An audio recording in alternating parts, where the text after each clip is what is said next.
홈팀 올림피아코스는 4-2-3-1 포메이션을 기반으로 하며 엘카비가 최전방에서 제공권과 마무리를 동시에 책임진다. 마르틴스는 중원에서 전환 패스를 통해 템포를 조율하고 무우자키티스는 측면에서 폭넓은 움직임으로 활로를 만들어낸다. 하지만 주축 자원들의 부상 공백이 크다. 카벨라, 엔젤라키스, 푸네브모니기스, 구스타보 만차, 촐라키스, 로디네이까지 이탈이 이어지면서 전체적인 전력 안정감이 떨어지고 전환 속도와 수비 집중력 모두 흔들릴 수 있다. 그래서 경기 후반으로 갈수록 체력 부담이 누적되면 대응이 늦어지고 라인이 쉽게 무너질 위험이 존재한다. 원정팀 파포스는 4-2-3-1을 활용하며 앤더슨 실바가 최전방에서 제공권과 연계의 플레이로 중심을 잡는다. 드라고미르는 이선에서 전진성과 압박으로 활로를 열고 브리토와 파파듀디스는 활동량으로 측면과 중원을 동시에 커버한다. 무엇보다 핵심은 오르샤다. 한때 K리그 전남과 울산에서 활약했던 반가운 얼굴로 크로아티아 대표팀 출신답게 유럽 무대 경험이 풍부하다. 오르샤는 인버티드 돌파 이후 전매 특허 인프런트킥으로 강력한 슈팅을 시도하며 박스 근처에서 결정적인 득점 기회를 창출할 수 있다.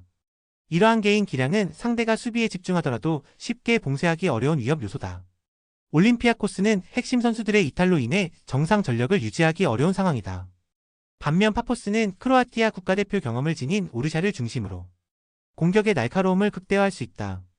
특히 오르샤는 K리그에서 보여줬던 활약처럼 인버티드 돌파와 인프런트킥으로 언제든지 승부를 결정지을 수 있다.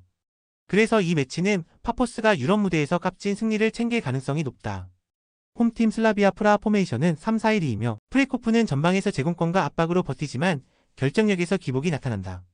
프로보드는 이선에서 연계와 침투를 시도하지만 압박 강도가 높아지면 볼 간수가 불안정하다. 자페이리스는 중앙에서 템포 조율을 맡지만 부상으로 이탈한 자원들이 많아 지원의 한계가 뚜렷하다. 특히 보리의 야보르체크, 콜라르, 오그브, 보를리치키의 공백은 수비와 중원에서 조직력 붕괴를 불러올 수 있다. 결국 플래너인 전방 압박과 직선적인 공격 전개가 막히면 대체 루트가 거의 없는 점이 문제다. 원정팀 보데글림트 포메이션은 4-3-3으로 포그는 전방에서 활동량과 연계는 좋지만 골 결정력은 날카롭지 못하다. 하우게는 측면 돌파와 크로스 시도로 변화를 주려 하지만 뒷공간 침투 타이밍이 흔들린다. 살트네스는 중원에서 템포를 조율할 자원이지만 부상으로 이탈해 전체적인 경기 조율력이 약화됐다. 블룸버그, 비에르칸, 모에가 라인을 지탱하지만 빌드업 전개 과정에서 단조로움이 드러난다. 결국 점유율을 가져가더라도 세밀한 마무리까지 이어가는 과정이 답답할 수밖에 없다. 슬라비아 프라하는 핵심 전력 공백이 크고 공격 전개에서 단조로운 패턴만 반복되고 있다. 보데글림트 역시 중원 장악력 저하 마무리 부재가 이어지고 있다. 양팀 모두 마땅한 플랜 B가 없다는 점에서 이번 경기는 치고받는 허심 공방 끝에 무승부로 귀결될 공산이 높다. 홈팀 파리 생제르맹 포메이션은 4-3-3이며 중원의 핵심은 파비안 루이스다. 그는 전진 침투 타이밍이 날카롭고 박스 앞 공간에서 슈팅과 패스를 동시에 선택할 수 있는 옵션을 제공한다. 덴벨레는 측면에서 폭발적인 드리블 돌파로 상대 라인을 무너뜨리고 바르콜라는 좌측에서 속도를 활용해 수비를 벌려놓는다. 이 세 명이 조합되면 파리의 공격은 측면 돌파와 중앙 침투가 동시에 살아나며 다층적인 패턴을 완성한다. 특히 상대 중원과 수비 간격이 벌어지는 순간 루이스의 침투는 곧바로 결정적인 득점 기회로 이어진다. 원정팀 아탈란타 포메이션은 3-4-3이며 전방의 스카마카가 제공권과 연계의 플레이를 통해 공격의 중심 역할을 한다. 때 케텔라에르는 하프 스페이스에서 볼을 다루며 창의적인 패스를 시도하지만 압박이 강할 때는 볼 간수에서 흔들린다. 파살리치는 왕성한 활동량으로 중원을 누비지만 수비와의 간격이 벌어질 때 커버 범위의 한계를 드러낸다. 결국 아탈란타는 경기 중간마다 수비와 미드필더 사이 공간이 크게 열리며 이 약점이 실점의 빌미가 된다. 특히 강한 압박을 받는 상황에서는 이 간격이 더욱 벌어져 상대에게 찬스를 내줄 수 있다. 파리 생제르맹은 파비안 루이스의 전진 침투와 덴벨레 바르콜라의 측면 공격을 앞세워 공격 루트를 다변화할 수 있다. 아탈란타는 수비 중원 간격이 반복적으로 흔들리며 불안정한 전술 구조를 드러내고 있다. 그래서 이 경기는 PSG가 홈에서 공격 템포를 장악하며 승리를 거머쥘 가능성이 높다. 영상이 이해가 안 되시거나 이외의 다른 경기 분석 및 조합이 궁금하신 분들은 아래 고정 댓글로 편하게 말 걸어주세요. 스포츠 베팅 정말 어렵습니다. 혼자서 하기 쉽지 않아요. 서로서로 좋은 건 공유하며 다같이 재밌고 건강하게 스포츠 베팅합시다. 홈팀 바이에른 뮌헨 포메이션은 4-2-3-1이며 K는 문전에서의 결정력뿐만 아니라 하프라인까지 내려와 연계와 패스 분배를 수행한다. 올리세는 폭발적인 드리블과 예리한 컷인 슈팅으로 상대 수비를 계속 압박하며 순간적인 공간 창출 능력도 위협적이다. 고레츠카는 피지컬을 앞세워 중원에서 압박을 시도하지만 전환 속도가 늦어지면 뒷공간을 쉽게 내주는 단점이 있다. 특히 미네는 전방에서 압박이 끊겼을 때 포백이 전진하다가 하프스페이스를 비워주는 장면이 반복적으로 발생하고 있다.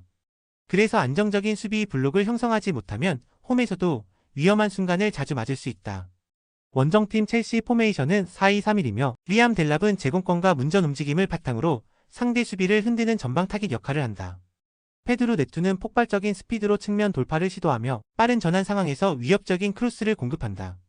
주앙 페드로는 중앙에서 대각선 침투를 통해 하프 스페이스를 공략하고 순간적으로 박스한 공격수와 연결해 득점 기회를 창출한다. 첼시는 이 패턴을 반복적으로 활용하면서 상대 수비를 끌어내고 역습 전환 속도에서도 확실히 우위를 점할 수 있다. 특히 도르트문트전에서도 드러났듯 원정에서도 빠른 전환만 성공하면 날카롭게 상대 박스를 흔드는 전술을 보여주고 있다.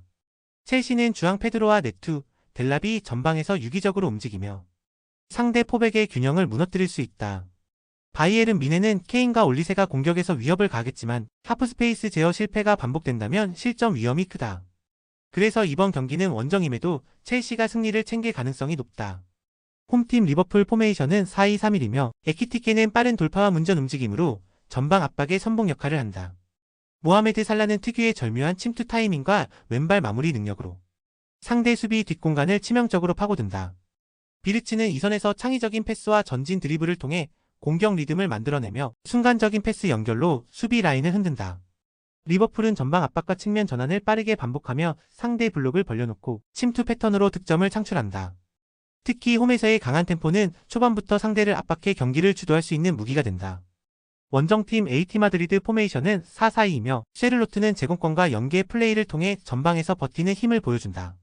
줄리아노 시메오네는 왕성한 활동량과 압박으로 상대 빌드업을 끊으려 하지만 효율적인 마무리는 부족하다. 파블로 바리오스는 중원에서 템포 조율을 시도하지만 경험 부족으로 압박에 흔들리는 장면이 잦다.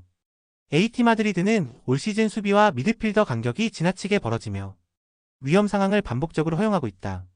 특히 측면 수비 뒷공간은 상대 윙포워드에게 쉽게 열려있고 커버 타이밍이 늦어 실점 위기로 직결된다. 리버풀은 살라와 비르츠를 중심으로 빠른 침투와 연계 플레이를 통해 수비 간격을 무너뜨릴 수 있다. AT 마드리드는 구조적 문제와 측면 뒷공간 불안으로 리버풀의 공격을 버티기 힘들다.